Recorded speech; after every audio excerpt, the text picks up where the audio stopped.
Bawompito wa 2021 ayongedde okukwata wansi ne waggulu era abawagizi b'ebibiina ebyenjawulo bongedde okusala eddiiro okudda mu bibiina ebirala ng'olwalira abavubuka b'e Ageesigika abagamba nti babadde bawagira People Power n'ekibiina kya National Unity Platform ekikulembera Robert Kyagulanyi Ssentamu abasoba mu bibiri basaza eddiiro n'abayingira NRM.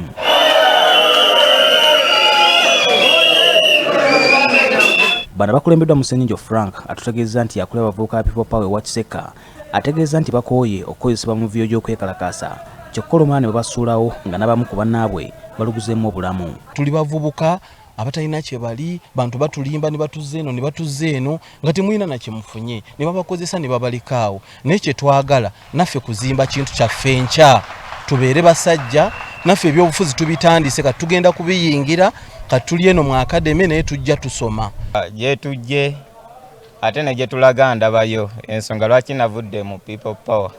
Ndi omu kubalabanga ddala bibiina bingi nnyo mwe tubadde tutambulira nga tebituyambye. Twasokera mu FDC tetuyambye, tuze mu bibiina binnyo UPC tetuyambye, tuze mu People Power temuteri mulamwa, omulamwa guli wa President Museveni. Bavubuka bannange mbakubiriza olwaleero gavumenti evuddeyo ng'abavubuka okubaako byetukolera, tutandikirewo emirimu etwongere capital mu business obutono bwe tuyina. Twafuna ekizibu kya coronavirus ne gavumenti esituse negamba abantu baffe abavubuka temuyina mirimu, tugenda basizaawo emirimu, tugenda bongera capital. Era ndi omu kubagenda okunyweza President Museveni akalulu. Bano bakwasiddwa omuwabuzi wa President Alice Kaboyo wamu ne Robert Lwakandale akulira ebyobufuzi mu maka g'omukulembeze w'eggwanga era ne beebaza abavubuka bano okusala eddiiro. Alice Kaboyo atubulidde zimu ku nteekateeka ze balina era abavubuka bano ssaako n'okubasaba okujjumbira pulogulaamu za gavumenti bave mu kulera engalo. Kati pulogulaamu President Museveni gy'abadde ayogerako ennyo yeeyo eya emyoga nga bwe ndowooza kyeyogerera kyokka emyoga bwe beekuŋŋaana ne bakola groups zaabwe gavumenti eriwo okuba supporting era egenda kuba supporting. Robert Lwakandale akola ebyobufuzi mu maka g'omukulembeze w'eggwanga avumiridde ekibiina by'abafuzi okukozesa abavubuka naddala mu kumenya amateeka basobole okuyisaawo ebyabwe.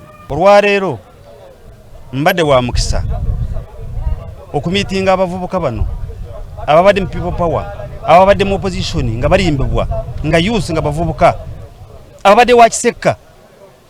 Bw'oba oyagala kulwana n'ekitundu olina okukozesa abantu baayo. Lwaki omuntu omujja Ntebe, omuntu omujja Masaka ng'ajja kutereeza ewa Ageesigika gyatabeerangako?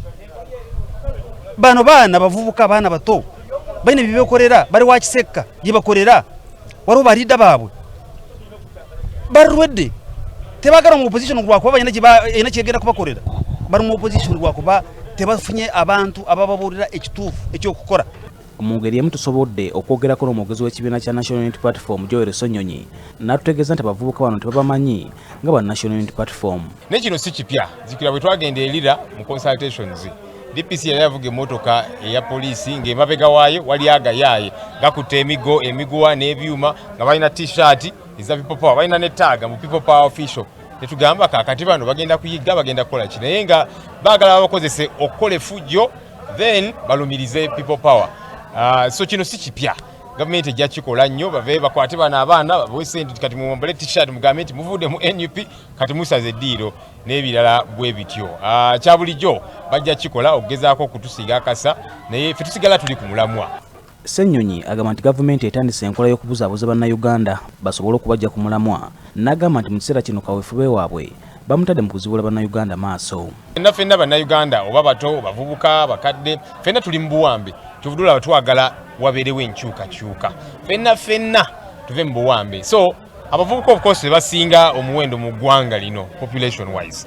So kati ebizibu ebisinga mu ggwanga abavubuka be basinga okubonaabona ku lw'ebyo ebbula ly'emirimu bw'osanga mu malwaliro okusingira ddala mu masomero nga abaana basomera wansi w'emiti n'ebirala. So ffenna ng'eggwanga tuli mu buwambe kyovudula bwe twagala enkyukakyuka ey'obukulembeze bw'ebeerawo then tusuubira nti ensonga zijja tera kubanga abakulembeze abaliwo kaakano tebalina nsonga lwaki bakola ku bintu ebikwata ku bannayuganda tebajja kuzimba amasomero kubanga abaana baabwe basomera mu international schools. Ebyo bibadde bikyali awo ate ekibinja ky'abavubuka abalala ne basinkana bakungu okuva mu kitongole ky'eggwanga ekikesi okubasomesa ku nteekateeka za gavumenti ez'okuggya bannayuganda mu bwavu.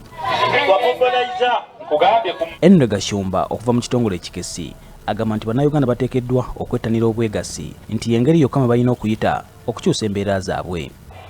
What has been lacking in Uganda tubadde tetutraininga kubanga abantu badde bayingiramu nga bamanyi nti gavumenti egenda kuteeka mu ssente zibayambe olumala nga tebasasula na kusasula nga bo baga nti kasala naffe twamuwadde akalulu. No, this is a project omuntu olina okukiyingiramu nga ogenda kwekulaakulanya nga Haji bw'abadde ayogera wali. Tulina ababodaboda tugenda kuteeka ssente mu ssako zaabwe kati ssako ezo zigenda ku identifyinga projects z'abantu abo zibajjamu akasente.